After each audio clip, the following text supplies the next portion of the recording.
Kita memakai pendekatan yang baru, jadi disebut dengan intergenerasi. Jadi ada korelasi antara anak, remaja, pemuda, dewasa, dan adiuswa menjadi suatu kebersamaan. Nah, sayangnya di GKJ itu pendekatan intergenerasi ini masih belum optimal dipakai. Masih ada orang yang lebih suka dengan pendekatan kategorial, ya, lebih suka dengan pendekatan kategorial. Jadi ya sudah, anak ya silakan ruanganmu di anak sama, pemuda ya ruanganmu di pemuda sama, dewasa ya sama, justru yang sana. Bahkan lebih parah lagi, Pak, ketika generasi tua itu menganggap bahwa generasi muda itu adalah generasi yang akan datang sebagai penerus, berarti mereka belum diakui sekarang. Nah, kalau pemuda ini sebagai generasi penerus, berarti kita generasi apa? Masa lalu. Nah, itu yang menyakitkan ketika, coba bayangkan gini Pak, kita sekarang berteologi yang tua. Lalu teologi kita ini dipaksakan untuk dipakai oleh anak muda. Berarti kan anak muda itu menghadapi konteksnya dengan teologi produk kita. Apa yang terjadi? Ya, anak muda kita kebingungan. Mestinya kita justru belajar teologi dari perjumpaan mereka. Bagaimana mereka ketika di sekolah negeri, perjumpaan mereka ketika mereka dihina, ketika mereka dipojokkan, ketika mereka sulit untuk mengekspresikan, harus membangun teologi seperti apa dalam konteks yang seperti itu. Kita yang mestinya belajar dari kebutuhan mereka, bukan kita yang memaksakan anak-anak menjadi seperti kita. Ya mereka ketinggalan dong. Wah, pemudanya langsung ya. Orang tua yang harus belajar bagaimana perjumpaan anak-anak muda yang sekarang ini yang sangat berat dong. Dulu kita tidak ada istilah apa? Bullying itu. Tidak ada ya Pak? Gelut baru sarapan. Sekarang nggak bisa. Ada istilah bullying itu anak-anak. Bagaimana gereja bisa hadir untuk anak-anak yang mengalami itu sampai homeschooling terjadi? Kan kasihan Pak. Maka gereja pernah bicara soal itu. Karena gerejanya miliknya orang dewasa, anak-anak belum dianggap. Itu bukan kebutuhan gereja, sehingga di luar konteksnya. Jadi betul Pak, harus merangkul itu bukan hanya sekedar merangkul, tetapi justru kita sadar bahwa di gereja ini ya ono anak-anak, ya ada pemuda, punya pergumulan masing-masing yang mereka juga harus disiapkan supaya di dalam pergumulan mereka bisa bersaksi dengan baik. Yang pertama. Lalu yang kedua soal siapa gereja tadi Pak, betul. Selama ini memang kalau berbicara gereja itu yang dilihat hanya majelis. Majelis itu pendeta, penatua, dan penjaga. Itu gereja harus begini, berarti yang harus begitu adalah majelis. Lupa bahwa gereja cuma majelis, nggak punya kekuatan apa-apa.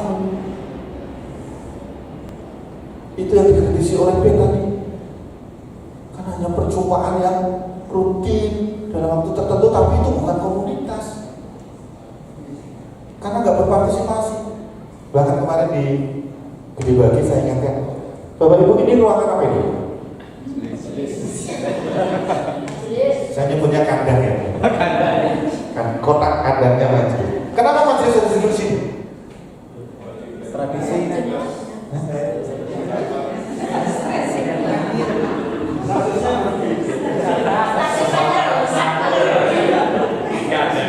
Pejabat Pak. Betul. Ini melanggengkan kolonialisme. Karena sejarahnya begitu Bapak, sejarahnya begitu. Jadi sejarahnya dulu ketika masih ada teman-teman Belanda kita, itu yang boleh duduk di sini adalah warga Belanda. Orang-orang Indonesia nggak boleh, harus di sana. Kelasnya beda dong. Nah, begitu Belanda pada pulang, kosong. Buat siapa ini? Dilanjutkan silakan majelis dulu. Terus akhirnya majelis ini juga majelis itu janjinya yuk gumunke loh Pak Ibu. Kayak orang kurang kerjaan.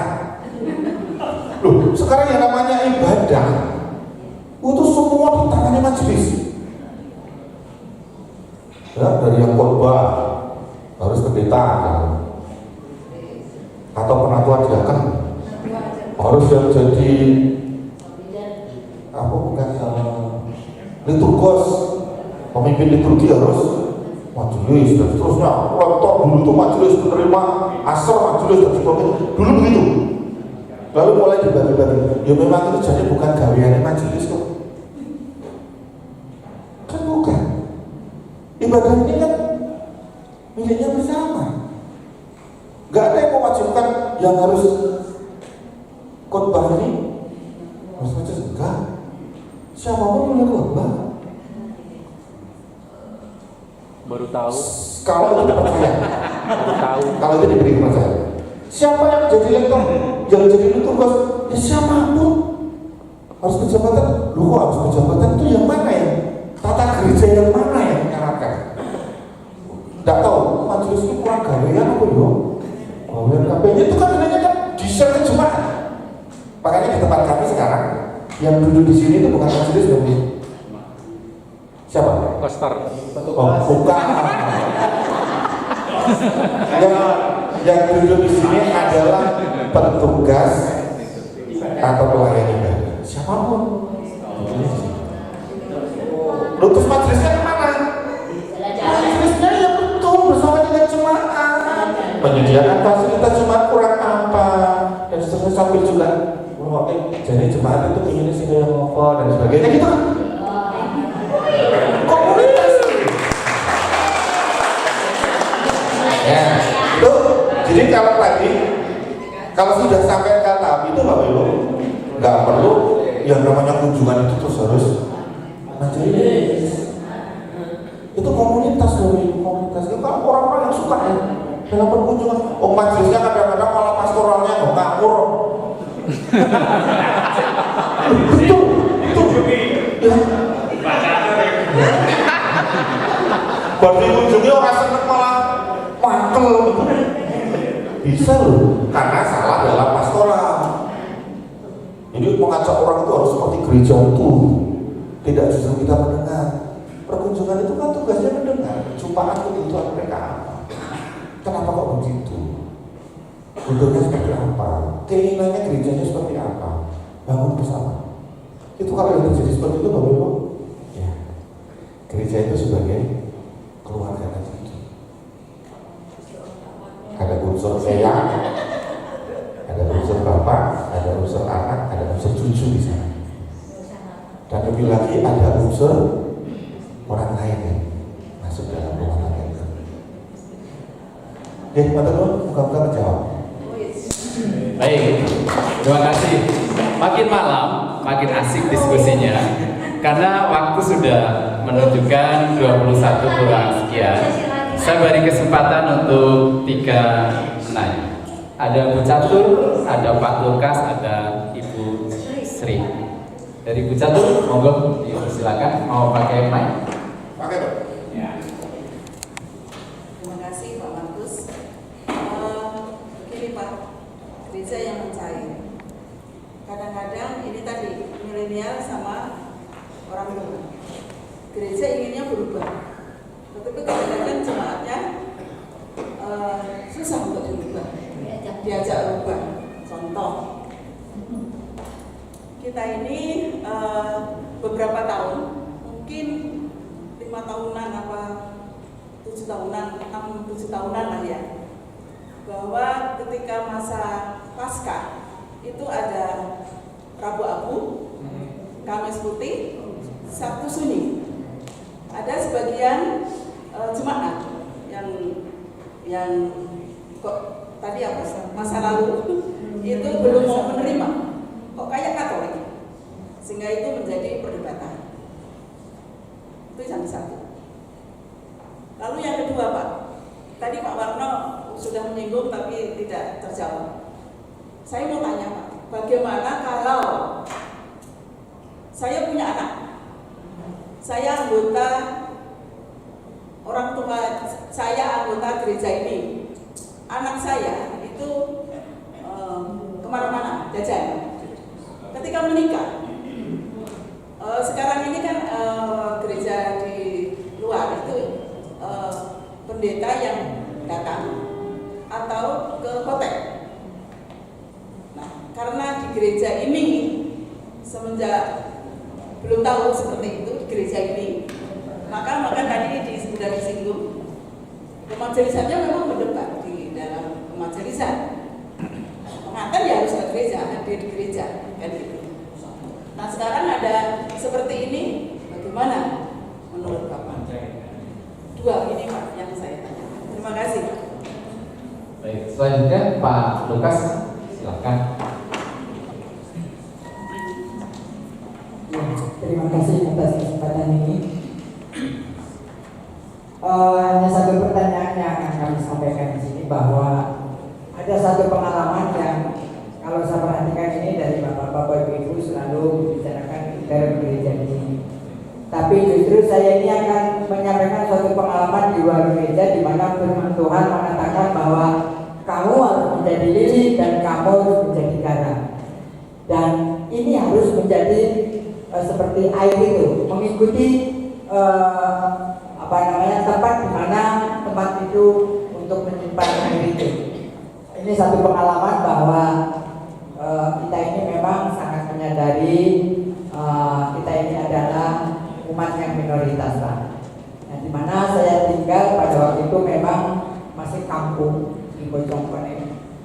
Nah, saya itu ingin membuktikan bahwa saya itu peduli dengan di mana saya tinggal sampai saat ini. Saya masuk di dalam kepengurusan di sana di RT ataupun di RW. Tetapi rekan-rekan saya ini yang dari luar kita ini kesannya kayak menolak bahwa jangan itu orang Kristen nanti di kristenisasi. Nah, maksud saya bukan itu, tetapi saya peduli di mana lingkungan itu supaya baik dan bersih dan indah. Di situ saya ingin membaur, ingin bersatu, dan saya ingin membuktikan bahwa saya ini bisa, dengan harapan bisa menerima saya mereka ini supaya di mana daerah itu akan menjadi baik. Tapi itulah pengalaman saya yang saya alami pada saat itu. Apakah karena saya orang Kristen ya, jadi seolah-olah kalau saya berbuat ini nanti kristenisasi seperti terus. Nah, tetapi puji Tuhan Pak, sedikit demi sedikit saya terus melakukan itu tanpa tanpa putus asa. Dan puji Tuhan pada saat itu saya sedikit bangga karena dikasih percaya oleh masyarakat di mana aku tinggal itu 3 periode menjadi ketua RT, berarti 12 tahun. Dan puji Tuhan ini bisa terbukti. Tetapi begitu meningkat tingkat RW itu betul-betul ditolak Pak, tidak bisa. Nah ini artinya apa? Saya ingin melebar, apa yang saya bisa saya buktikan.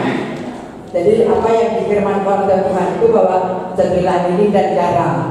Nah itu akan saya buktikan pada saat itu. Nah tetapi ya bagaimana, orang saya sendiri merasa di sana saya minoritas. Pertanyaan saya, bagaimana solusinya Pak untuk supaya tetap bahwa daerah itu tetap bisa menerima saya dan bisa bekerja sama dengan mereka. Terima kasih Pak.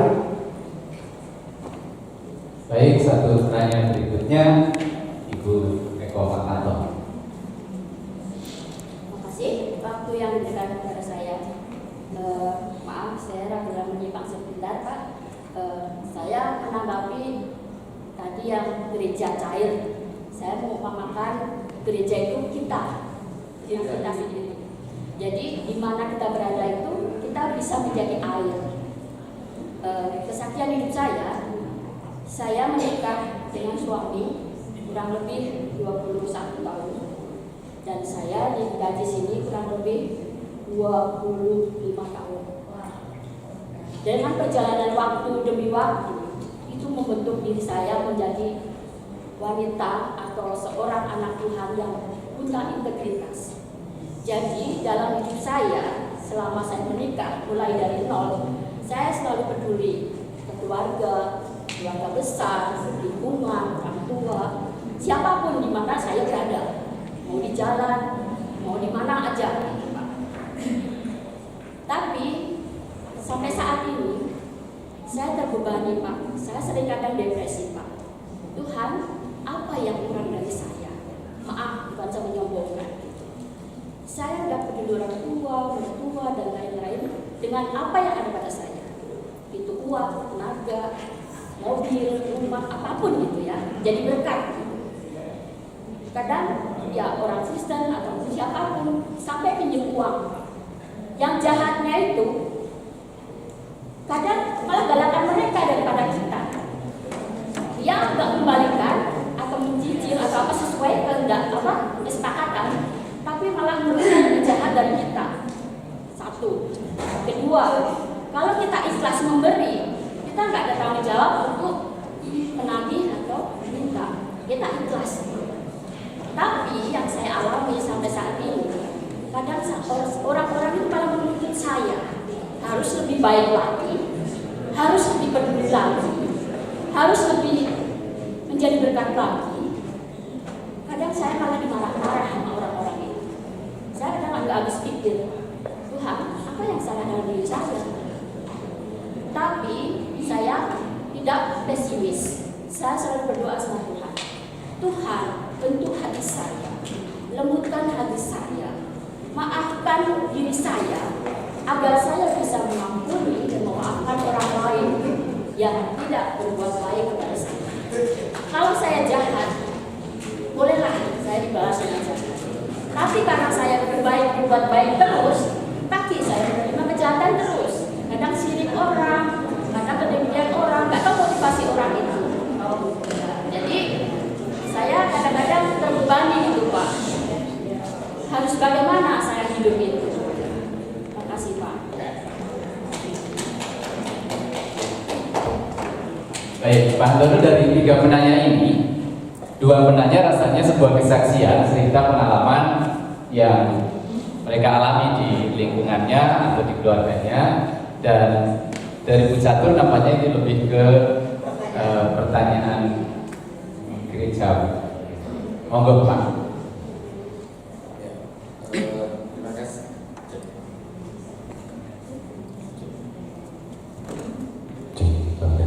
Terima kasih.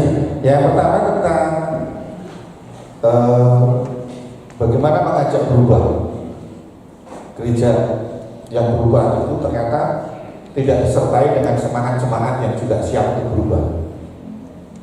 Saya tentang tradisi-tradisi yang dibangun baru, lalu merasa bahwa itu bukan tradisinya GKJ, lalu ditolak. Bapak Ibu, ini memang apa ya? Saya tidak tahu kenapa GKJ sekarang itu memang begitu cepat perubahannya. Dari pola yang lama, sekarang ini kita dengan arus informasi yang cepat, itu mengajak kita juga rasa-rasanya tidak ingin ketinggalan dengan perubahan-perubahan yang sudah terlebih dahulu dilakukan oleh gereja-gereja GKJ yang lain. Bahkan mungkin sinode sudah mengajak perubahan, sehingga beramai-ramai gereja-gereja GKJ itu juga belajar untuk berubah. Tapi sayangnya Bapak Ibu, yang terjadi seringkali perubahan itu tidak sesuai dengan kebutuhan.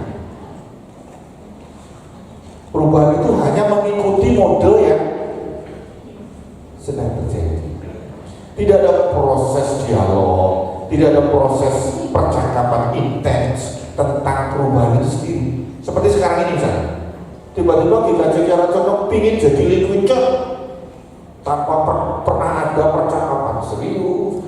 Bagaimana sih kebutuhannya, bagaimana mewujudkan menjadi liquid church itu.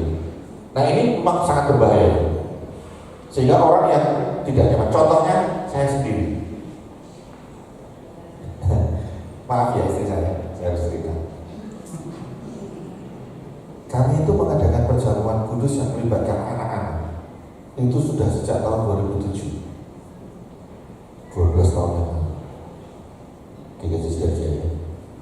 kita sudah kuatkan hasil penelitian, kita bagi ke klasis. Gereja seklasis menutup mata, nggak mau mendengar yang seperti itu sampai hari ini. Dan ketika pendeta Ki Ambaruk mau saya sebut, di mana mertua saya itu menjadi warga di sana, tiba-tiba pendetanya itu tak kunjungan atau apa, lalu bertanya, Pak, kalau di GKJ kita ini anak-anak boleh ikut perjamuan gimana? Jawaban mertua saya, karena dia tentara, kalau anak-anak boleh saya keluar.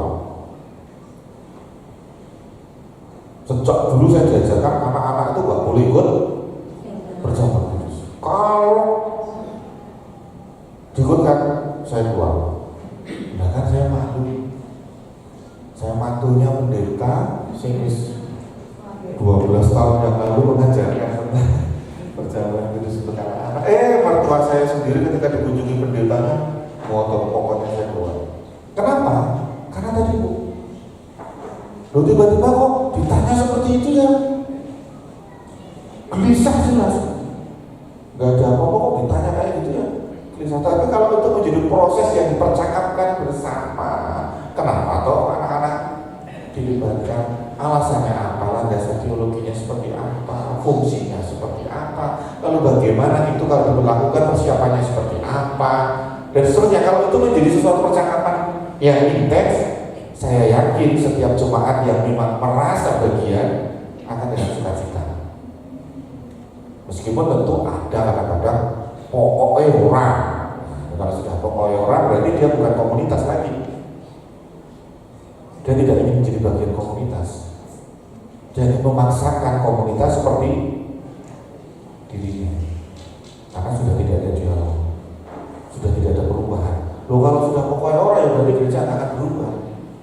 Dan itu tadi seperti di Amerika dan Eropa, gereja sepi karena ditinggalkan, bukan karena mereka cair,